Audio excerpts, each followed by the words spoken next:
Pay Before Executive Profile, One-on-One with Richard Steggall, Urban FT. June 20th, 2017. Richard Steggall didn't even set foot in the US until he was approaching 30. So what prompted the native Aussie by way of London to set up a fintech shop in New York, first as Waspit, then as Urban FT, the SaaS-based digital payments platform he now heads? It was, of course, American optimism. In America, anything is seen as being possible, he says. My great awakening happened on a 2010 trip to the States to speak at a conference in San Francisco on emerging payment trends. Although it was only 2 years after the Great Recession, people in payments were optimistic and also open and accepting of this outsider, he recalls. The atmosphere was such a contrast to doing business in Europe, where there's less inclination to take risks, and in Asia, where building necessary trust and respect in business takes years. America presents the ultimate opportunity for growth and success, and I knew I wanted to be part of that. Steggall returned to London, where Waspit, an alternative banking solution aimed at students, was gaining traction and, in conjunction with the UK Trade and Investment Commission, formulated a plan to open a New York office. That office opened in April 2012. A few months later, he sold the UK business to fund the US growth strategy, which included, in short order, switching the business model to B2B from B2C and renaming the company Urban FT. But how did Steggall end up in payments anyway? Totally by accident, he says. I was one of the first investors in Waspit, through which I realized that many financial institutions and non-financial institution brands can't deliver the payment solutions that today's consumers expect. For an entrepreneur, this was a revelation. I was so intrigued by the potential that I assumed full management control of the company. Gap year gear shift. Steggall's proclivity for entrepreneurship surfaced while still a teen in Australia.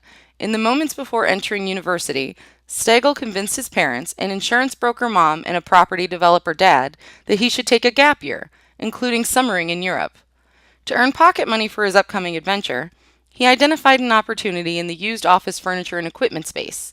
He'd take orders from businesses who responded to his ads in the local paper, then he'd visit auctions to buy the items he needed on the cheap from companies that were liquidating due to the Australian recession of '91.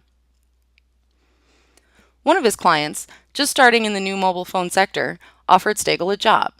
He declined the job but set up an office in his client's space and began working as a subcontractor. He then went to Hong Kong and started importing mobile phone accessories. Within months, he had a sales staff of 11 and bought himself a business class ticket to London to start his gap year. While in London, young Steggall made this decision to forego university in favor of entrepreneurship.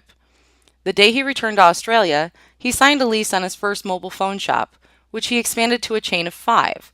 18 months later, he went bust. It was all gone. I was young and naive, he explains. Obvious problems in business, arose that I was too immature and inexperienced to deal with. I was also too proud to ask for help from the people who could have and would have helped me. But the failure didn't dampen Steggall's entrepreneurial resolve. In short order, he invested in and turned around a failed fast food chain by introducing home delivery. In later years, he and his business partners invested in a variety of other businesses, from a winery to apple orchards, before he got back into telecom, which led him to a US-based firm, Rue Media, and propelled him into corporate finance, where he spent about 12 years. Early failure was the best thing that ever happened to me, Steggall claims. The most important life lessons come through failure. Success without failure is a breeding ground for arrogance. Failure makes you dig deep and confront your shortcomings, and if you're smart, you'll never make the same mistake twice. The willingness to accept failure as a natural part of a person's evolution is another reason I'm a huge fan of the American spirit, he continues.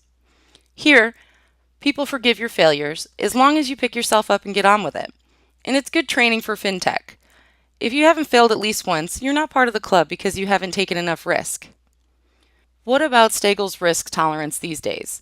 For a large part of my life, I was too willing to take on too much risk because, as a kid and young adult, I had nothing to lose. Take on the house and gamble the lot, he says. I won an occasion and I lost an occasion, and either outcome was okay. If I won, it was only money. If I lost, it was a temporary setback because there was always time to make more money. That all changed, though, when I turned 32 and my wife delivered our twins. That was the moment I grew up. As a dad, I needed to be not risk-averse, but more careful about my business pursuits. I don't think it was an accident that the Urban FT business was formed shortly after their birth. Urban FT is my first business pursuit as a full-fledged adult. It's a new phase for me, and I like it. This is where I'm meant to be, and this is what I'm meant to be doing.